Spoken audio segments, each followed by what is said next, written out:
हाल ही में इंडिया में एक फिल्म रिलीज की गई है जिसका नाम है केरला स्टोरी। इस फिल्म को लेकर बहुत ज्यादा बातें की जा रही हैं और ये फिल्म इंडिया की सुपरहिट फिल्म बन चुकी है। दहशतगर्दी के मौजू पर बनी इस फिल्म ने इंडिया को 2 हिस्सों में तकसीम कर दिया है। इस फिल्म में दिखाया गया है कि किस तरह केरला में खुफिया खेल खेला जाता है। पहले हिंदू लड़कियों को मुसलमान किया जाता है और बाद में उन्हें दाइश में भेज दिया जाता है। इस फिल्म के प्रोड्यूसर के मुताबिक 32,000 हिंदू लड़कियां मुसलमान होकर दाइश में शामिल हुई और फिर सीरिया और यमन के रेगिस्तानों में दफन कर दी गईं। क्या है इस फिल्म की हकीकत, चले जानते हैं। मालूमा टीवी में खुशामदीद। नाज़रीन, केरला स्टोरी दरअसल इंडिया की एक रियासत केरला की कहानी है। केरला का शुमार इंडिया की सबसे पढ़ी लिखी रियासतों में होता है। यही वजह है कि वहाँ इस्लाम भी तेजी से फैल रहा है। केरला के वजीर आला के मुताबिक अगले 20 साल में केरला एक इस्लामिक स्टेट बन जाएगी। अगर फिल्म का ट्रेलर देखें तो इसमें दिखाया गया है कि एक हिंदू लड़की है जिसका नाम शालिनी है। शालिनी का दाखिला एक नर्सिंग कॉलेज में होता है। कॉलेज के हॉस्टल में उसकी मुलाकात एक मुसलमान लड़की से होती है जो कि उसकी रूममेट थी। ये 4 लड़कियां थीं जिनमें से 3 हिंदू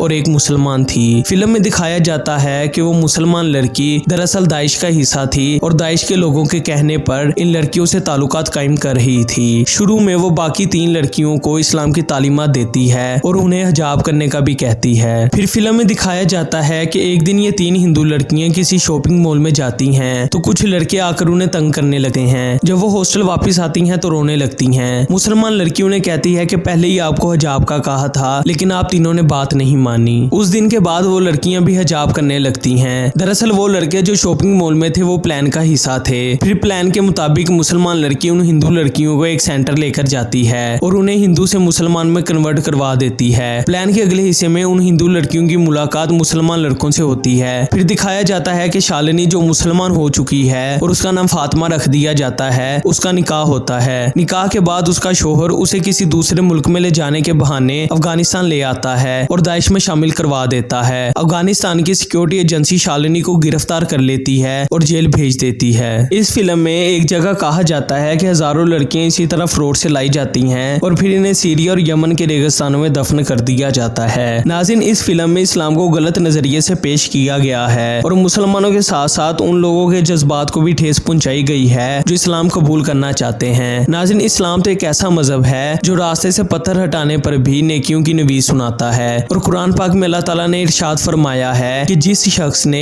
एक इंसान की जान बचाई उसने गोया पूरी इंसानियत की जान बचाई और जिसने एक शख्स को कत्ल किया गोया उसने पूरी इंसानियत को कत्ल किया। इस फिल्म में इस्लाम को गलत नजरिए से दिखाया गया है। इस्लाम किस तरह गलत हो सकता है? गलत उन लोगों की सोच है जो इस्लाम के नाम को इस्तेमाल करके गलत रास्ते पर चलते हैं, हालांकि उनका और उनके कामों का इस्लाम से कोई ताल्लुक नहीं होता। फिर कोई इस्लाम को किस तरह दहशतगर्दी से मिला सकता है? इस्लाम तो अमन का दीन है और अमन का दर्स देता है। अब बात करते हैं कि किस तरह ये फिल्म इंडिया को 2 हिस्सों में तकसीम कर रही है। हम पहले ही बात कर चुके हैं कि केरला एक पढ़ी लिखी स्टेट है। यही वजह है कि वहाँ इस्लाम तेजी से फैल रहा है। इंडिया के इस वक्त के वजीर आजम नरेंद्र मोदी हैं। नरेंद्र मोदी हमेशा 2 तरफा खेल खेलते हैं। एक तरफ उन्होंने केरला स्टोरी की खूब तारीफें की ताकि हिंदू इंतहा पसंदों को खुश किया जा सके और केरला में कभी उनकी पार्टी नहीं जीती तो जीत की राह को भी हमवार किया जा सकता है। दूसरी तरफ जब नई पार्लियामेंट के इफ्तिताह किया तो आगाज तलावत कुरान पाक से किया गया और नरेंद्र मोदी ने अपने खिताब में कहा कि इस्लाम अमन और भाईचारे का दर्ज देता है। इससे आप नरेंद्र मोदी की 2 तरफा चाल को समझ सकते हैं। नाज़रीन, जब केरला के लोगों ने इस फिल्म को देखा तो एक नया हंगामा खड़ा हो गया। केरला के लोगों का कहना था कि ये सब झूठ है। केरला में ऐसा कोई वाकया रिपोर्ट नहीं हुआ जिसमें सारी कहानी का जिक्र हुआ हो। लोगों की तरफ से इस फिल्म पर केस कर दिया गया।